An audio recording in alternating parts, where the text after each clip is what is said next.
The Seattle Mariners have to trade a starting pitcher this offseason. I know we went into this offseason saying that the Mariners trading a starting pitcher was plan Z, but as all of the starting pitchers are starting to fall off the board in free agency, it's becoming clear that the Mariners can get an absolute haul for one of their pitchers, whether that be Luis Castillo or one of Wu or Miller. I don't think I would be open to trading either of Gilbert or Kirby. Honestly, I don't even know if I'm open to trading Miller, but one of Wu or Castillo, I think those guys could get an absolute haul. And that is because, if you guys were paying attention, Luis Severino and the Athletics just signed a contract, a 3-year, $67 million contract, which comes out to a little over $22 million a year AAV. The Mariners have not signed a bigger contract than that in the past 3 years, and the Athletics just did it at the beginning of the offseason. I don't want to trade a starting pitcher any more than you guys do, but to think that guys like Luis Severino are going to be making $22 million a year, and you have somebody like Bryan Woo, who is making league minimum and has 5 more years of control, the amount that you could get for Bryan Woo is astronomical. You could get more for Bryan Woo than just Alec Boehm, Phillies fans, just so you guys are aware. You could get so much for Bryan Woo, it's unbelievable right now. There was a 3-team trade that was being concocted by a specific Cubs beat writer. I don't want to name names or anything because I don't know if it's true, but he was saying that there might be a 3-team deal going down between the White Sox, the Cubs, and the Mariners. And in that deal, he thinks that that Nico Hoerner would end up with the Mariners, Crochet with the Cubs, and then prospects to the White Sox. Who knows if that's true, but with that being said, if the Mariners are willing to trade Bryan Woo in that deal, he specifically also mentioned just a trade between the Cubs and the Mariners. If the Mariners traded Bryan Woo for Nico Hoerner plus, which we talked about in the last episode of the podcast, that's something that could make some sense.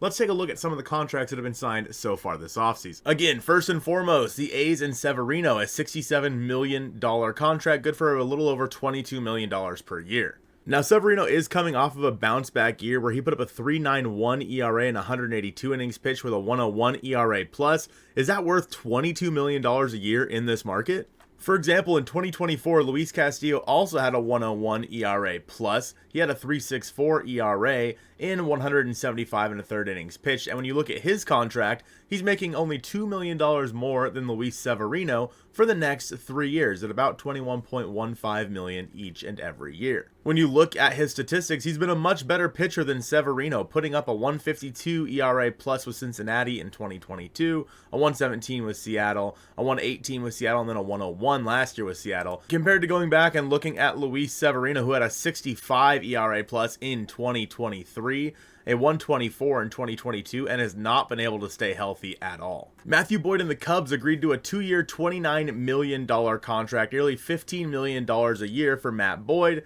And when we look at his stats in 2024, he had a 151 ERA plus in just 39 and 2/3 innings, by the way. He has not thrown over 100 innings since 2019. With that being said, he had been a reliever for most of those years. However, when you look at his year in 2024, he did have a 2.72 ERA and 39.2 innings pitched. But is that good for nearly $15 million a year? Honestly, probably not. Frankie Montas signed a $34 million 2-year contract with the New York Mets. Obviously, the Mets are losing Severino. They'll probably lose Jose Quintana, and they will also probably lose Sean Manaea. But looking at this, a $17 million a year contract for Frankie Montas. I don't know how he keeps getting away with it. He's really not that good of a pitcher. In 2024, between two teams, he had an 89 ERA plus with a 4.84 ERA in 150 innings pitched. In 2023, due to an injury, he put up only 1.1 innings pitched. In 2022, again due to injuries, he threw 144 innings pitched with a 93 ERA plus. How in the world is Frankie Montas making $17 million a year? And then, of course, the big deal of Blake Snell to the Los Angeles Dodgers, where his annual average would be $36.4 million. Now, obviously, this is a whole different ballgame. Blake Snell is one of the best pitchers in baseball, but nonetheless, still, $36 million a year is ridiculous. In 2024, Snell, again, did have a great year. Snell had a 124 ERA plus in 104 innings pitched, good for a 3.12 ERA, and obviously he won the Cy Young in 2023 when he was with the Padres, had a 2.25 ERA in 180 innings. But Snell's another guy who has kind of been bounced around a little bit, 92 ERA in 2021, 112 in 2022. Snell is one of the better pitchers in baseball, but $36 million is an absolute bag. Again, I don't want to trade one of the Mariners starting pitchers, but how much money these guys got For a controllable starting pitcher that's not making much money, the Mariners could get so much in return for them. Even more than I expected. Like, I know that Orioles fans are going to hate it, and I know that no one's going to agree with it because it would never happen. But if the Mariners were to trade like Bryce Miller to the Orioles, you have they're going to wow, I'm going to get flamed for this. You have to give up probably Jackson Holiday plus.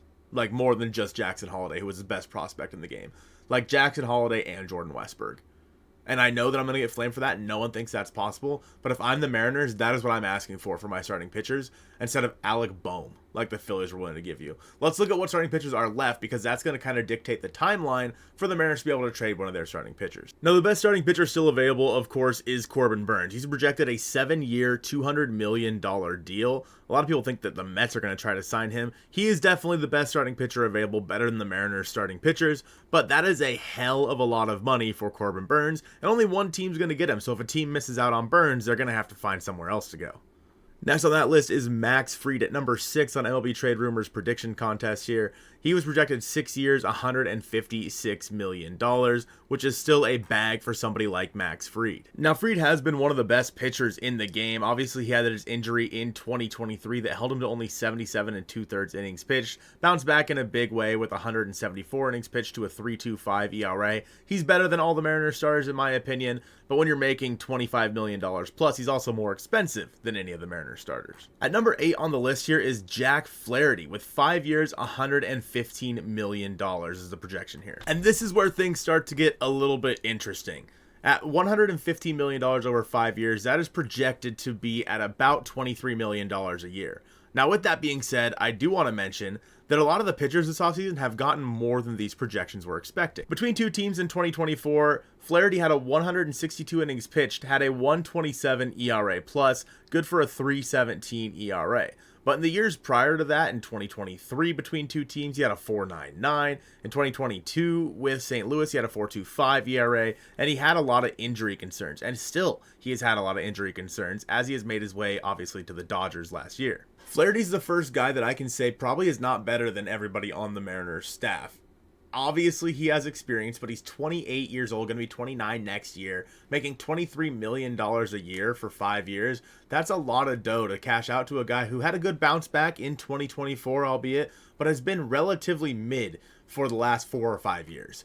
I don't think that Jack Flaherty is worth $23 million. However, he's going to get paid more than that, in my opinion, just because what we've seen guys like Luis Severino and Frankie Montas get over the past couple of weeks. And I think that because of that, we're probably going to see Jack Flaherty make 25 plus, or maybe it be a longer term deal with some opt-outs or something like that. A more player friendly deal, excuse me. And I think because of that, the Mariners, who have Brian Wu and Bryce Miller, who are making $800,000 a year, and you could argue are better than Jack Flaherty and basically everybody else on this list, they are worth so much more than what these guys are going to get paid. And frankly, like, let's put it this way. If Bryce Miller went on the open market today, right, and you knew, like, he would probably be worth $20+ million if he went on the open market today. Does anyone disagree with that? Let me know in the comments down below. I think that because of how much money he'd be worth, and the fact that he's only making $800,000 and he's under club control for the next 5 years, he's still going to only be making $800,000 for the next couple of years. The Mariners can take advantage of teams that miss out on the Corbin Burnes and the Max Frieds of the world. Obviously, teams have already missed out on Blake Snell. They're kind of hitting that secondary market right now. I think Sean Manaea might be the next guy off the board because of that. But as these teams start to dwindle down, starting pitchers that are available, especially teams that do have some sort of payroll restrictions, I think that they might come knocking on the Mariners' door and get a little bit desperate and be willing to give up a little bit more than we would have thought.